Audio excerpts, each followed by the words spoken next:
The global IT service market is experiencing significant growth to reach approximately $2.6 trillion by 2030, up from $1.5 trillion in 2024. My name is Paul Nashawaty, and I'm the practice lead and principal analyst at the Cube Research, and I cover app dev in this space. I'm joined today by Matthew and Ryan. Would you like to introduce yourselves in your organization? Let's start with you, Matthew. Hi, I'm the CEO and co-founder of Blumira. We're a security operations platform. And super excited to be here. Awesome. Thank you, Matthew. And Ryan, how about you?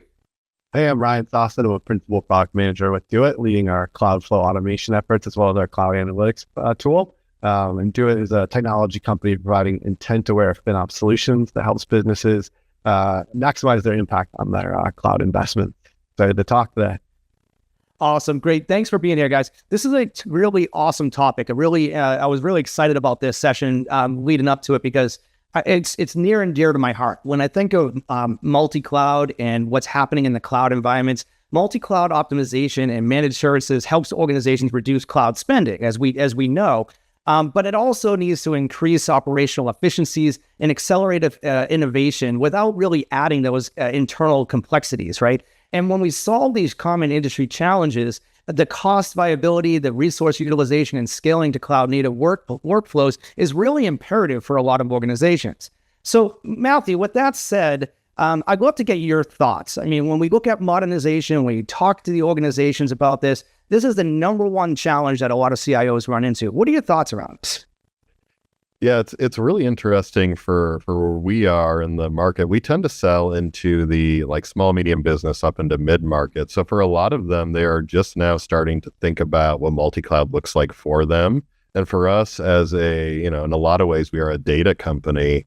We have those conversations internally of what does multi-cloud look like? Could you really even move the amount of data we have between clouds? And how do you find a managed service partner that's going to help you kind of drive those through them as well? And I think you kind of nailed it, Paul, that a lot of it really is related to what the operational efficiency of doing multi-cloud is. It can be really easy to do multi-cloud and lose kind of what you're doing and what the costs of it all are and how it's all fitting together. And for me, I think the best example at Blumira is that, we are primarily a Google shop, but we also have AWS environments, we have Azure environments. And the only way to really get visibility across them and to bring together the operational kind of the view is to leverage something like DoiT, and we're a DoiT customer, to really kind of drive that forward into a centralized view. Otherwise, you get to that place where all of a sudden you get a bill from AWS and you're trying to figure out wait, where did this come from? And who is managing this? And who was doing this thing? And where did it come from? And if you are working with a managed service provider to really support that multi-cloud view, it makes it just easier to get the visibility broadly across what you're doing, especially if you're in the middle of that, am I transitioning? What's the benefit of going to that other cloud? What can I get out of Azure that I can't get out of Google? And how can I connect those pieces together without just creating more pain? That is kind of the name of the game at this point, especially in engineering and operations for my team. And it only gets crazier when you get into the FinOps cost side of it as well. Oh, without a doubt, Matthew. And then when we talk about this, we look at there's the data sets, right? When I look at our own research and we say that, looking at the Cube research, 94% of organizations are using 2 or more clouds. 65% are using 4 or more clouds. And these harmonization across these different cloud environments is really a challenge for many organizations. The cost, the optimization, the skill set alone. So Ryan, I want to kind of pivot over to you. When we look at multi-cloud and we look at data cloud from these different clouds from multiple sources, struggling with harmonizing the data across various sources can always be a challenge. What are your thoughts on how organizations can kind of overcome those challenges? Yeah, so at DoiT, we built a lot of tools around analyzing your data no matter what the source is, whether it's AWS or GCP or Azure or any third-party offering, Snowflake, Datadog. We're constantly adding new integrations that bring that data in natively. And we have our Data Hub tool, which allows you to bring in any data, whether it's cost data related to the cloud or your business data or SaaS tools. But basically, we're allowing you to create that business lens into your costs, whether that's on AWS or GCP. And if you're transitioning something from one to the other, you're able to continuously see what is that impact on our costs, right? If we move workloads from one to the other, or we spin up some new resources, you can see the cost centers. You can see where that's driving your costs up or down? Are you getting a return on that investment? Is it helping drive sales? How is it driving your KPIs to your business? So we've really focused on building these tools that allow you to see that continuity across all of your cost centers related to the cloud and related to your business.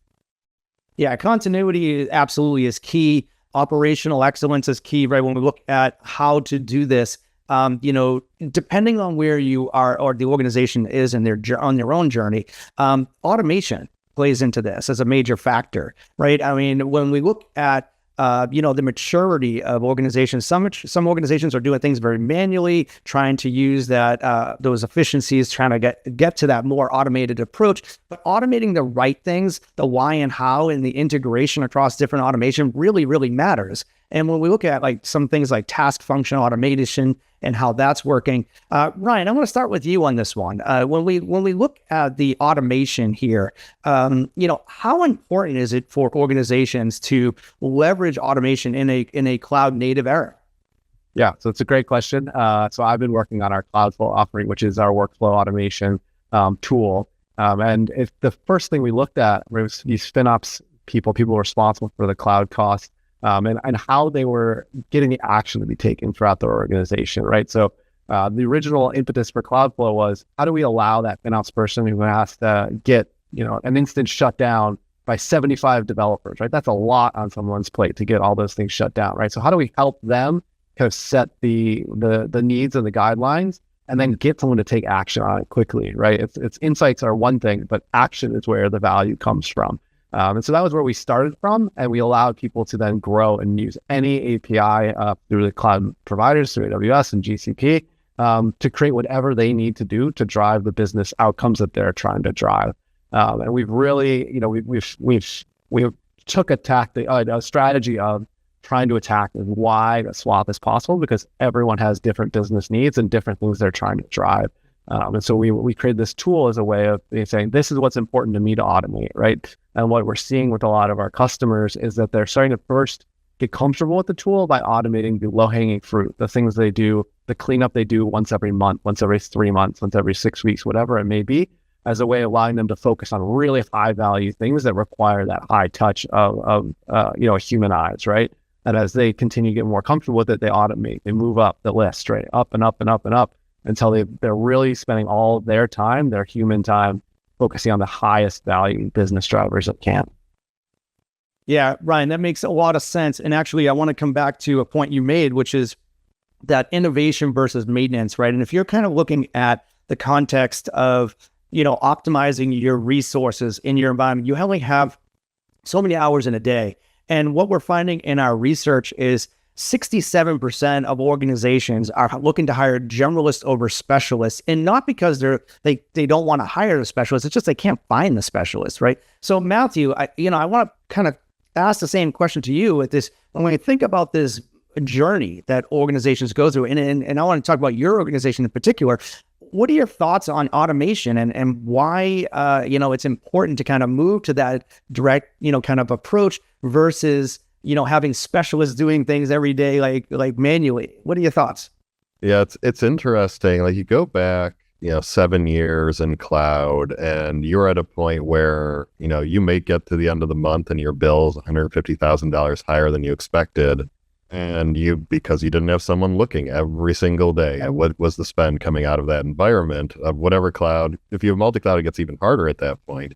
And the benefits that have been coming out of the automation associated with, insights and data, ways to investigate what's happening from the insights, the ability to really, and this is really more of a business leader perspective, the ability to stop overspend in multi-cloud by getting better visibility through insights and automation, and then being able to tie those into Jira, being able to tie those into engineers or SREs, and really being able to have this full stack that allows you as an organization, or us as an organization, to say, how are we spending? How are we making our money?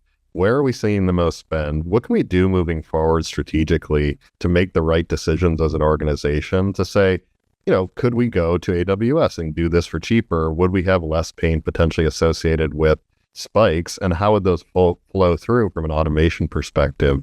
So for us, and a lot of the people we speak to, part of it is the automation around setup, tear down, how we're going about it.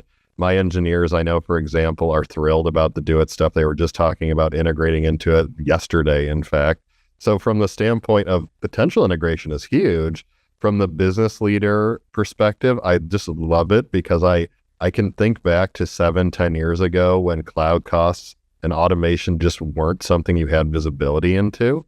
And the cost and being able to understand your margin, what you were getting out of it, what was happening was essentially missing from that automation point of view. So being able to take that data out regularly, apply logic to it, attach it to automation, have that automation either spin up a task or at the very least give people insight and a direction for that investigation, which is also automated, has so much potential to just make engineering as well as those kind of like data FinOps teams more successful. And I like anything that just makes finance teams' lives easier in my experience. Like there's so much technology flowing around at this point. If I've learned anything over the last 3 or 4 years, it's that I can't expect a finance team to dig through cloud cost data. I need to automate that, and I need to make it as easy as possible for them. So what I heard you say is we're making engineering fun again. That's what I heard. Exactly. Yes. That's really, really cool. But I actually think it's interesting because Ryan, you mentioned something I want to kind of double click down on based on what Matthew was just kind of reviewing there. It's the fact that organizations usually have bespoke solutions, right? They usually kind of come in with their own kind of, say, homegrown ways of doing things. But Ryan, you touched on freedom of choice. You touched on API integration. You touched on the way to connect in these different tools in your automation. Can you expand that a little bit more? Because I think the audience here would love to hear how they can take what they're doing today and use the next generation of where they need to go. Yeah. So as a product company that focuses on the cloud, right, where we know people are in AWS, we know they're in GCP. A lot of them, as Matthew said, a lot of them are in both or all, Azure as well. And we built our tools around answering the question, where am I spending my money? Where can I be better? Where can I, what are the insights? How can I be more secure? How can I, have the latest technology? How can I encourage innovation in my organization, right? And doing that is not necessarily a cloud specific answer, right? That's not how they think about it. It's not how our customers think about it. It's not how our users think about it. And so all of the tools that we have built across the DoiT platform are enabling you to answer those questions and enabling you to take that action based on what the insights gleaned from your data, from our specialists, from our insights, and a lot of the tools we've built are around allowing you to get insight into your business, right? And so we have a tool for allocating costs, right? You could allocate AWS and GCP together. You could allocate AWS, GCP, and your Datadog spend together, right? You can make those business rules so that when you're looking at a report, you see everything. You understand how your cloud spend is impacting your business. A lot of our tools, and especially Cloudflow, right, is designed to work for your business and not just a business that's on AWS, right? And so we have that in mind as we're developing all of these tools, and as we're talking to our customers, that's what we're hearing from them, is that they want to be able to apply their business logic in our tool to understand their business, right? Every business is different. How Matthew looks at it is different than the customer I talked to this morning, right? So we have to build tools, and that's a challenge for our product team, is to build the tools that allow your business to work how you want to work and be as successful as possible. Yeah, Ryan, I couldn't have said that better myself. I mean, I think the key point I want to extract out of that response is insights. Insights are important, right? If you don't have those insights, it's almost like you cannot communicate within your organization. And that leads us to our next question here, which is really talking about those team-based role challenges, right? When we look at how engineering and CIOs or C-team and cloud management teams kind of communicate and collaborate across teams, the tools and the tech are really starting to be reframed. So when we talk about this, Matthew, I'd love to hear from the real kind of, boots on the ground approach that you're doing in your organization. How is your organization taking that tools and tech and reframing it in a way that it's more effective for modernized approaches today? Yeah, it's a great question. I mean, number one, I would always say find a solid cloud partner. Like that is the number one thing that a lot of organizations that do multi-cloud need to be doing. It's really hard to attack those team-based challenges if you don't have that kind of cloud partner. You don't have a partner like DoiT to really help you coalesce that data and coalesce everything down into something that you can then push out to those teams. Like I was alluding to just before, your finance team and your engineering teams are not going to need to see the exact same things, but they're going to need to use the same sets of data to make those decisions. And making sure that you are really kind of driving that understanding between those different teams of saying, we're going to have different needs on the CIO side where there's compliance versus the engineering side where we're really driving into efficiencies versus the finance side where we're really looking at what is that margin and how are we actually spending that money across these different clouds. And the only way to really do that is to have that data in a central location that you can then push out through automation, as we were just talking about, and really drive that communication. Otherwise, you're just back to where we were in the old days of cloud, in the beginning of cloud, of trying to piece all these pieces together with ad hoc solutions like Ryan was talking about, and having a centralized partner that solves that for you just makes it a lot more straightforward for your teams. And just in general, if you don't make it easy, people won't do it. That is just kind of the nature of people, especially as we get further into just the way that we are all approaching cloud. It's very easy to just stand stuff up and go, but what is the evaluation? What is the impact? What is the impact to all of the teams? What is the impact to the margin? And this gets way crazier when you start getting into the SaaS world of where is your gross margin? What are your COGS? What are your OpEx? How are you really using your spend associated with those COGS and associated with the cloud? And the only way to do that is to centralize that data and be able to drive those insights out of it. We talk a lot about here at Blumira that insights and being able to drive that knowledge is really what's most important. Using data to drive those insights has to happen. So if you can do that, and if you can find that centralized partner to do that for you, take advantage of it, because you as a singular organization, unless that's what you do, which most of us don't do that. I'm not a multi-cloud partner, but I am an organization that uses multi-cloud, uses the cloud, and expends a fair amount of money into it. So how do you get the best value for that? You get the best value by getting the best kind of structured team-based automation in that you can really push those insights out, at least in my experience. Yeah, no, Matthew, I think that's a very much an alignment to our research as well. The Q research basically has shown that organizations are no longer wanting to work in silos, and they don't have that, I guess, that luxury of doing that anymore, right? And the ones that are continuing to work in silos are being at a competitive disadvantage. And what I liked about what you're saying is, there's, whether you're the practitioner or you're the executive team, you still have to kind of march to that North Star, right? You're still in alignment to your service level objectives for the business and trying to get to those goals. Ryan, anything to add to this? Because I think that this, from a tech stack perspective, from a product perspective, this is a very important piece of the puzzle. And it's people, process, and technology is really, it's not just a buzzword, it's a thing that people look for and when they actually do the implementation. Yeah, I think Matthew hit the nail on the head, right? And when I was building Cloudflow, I mentioned earlier that the first thing we were trying to do is help that an ops person get the understanding out to their organization, right? The 75 engineers that need to make a change or upgrade their instance type or whatever it was. And you see that kind of human element in the feature requests we're getting, right? I want to be able to make sure that the right information is in front of my engineers, right?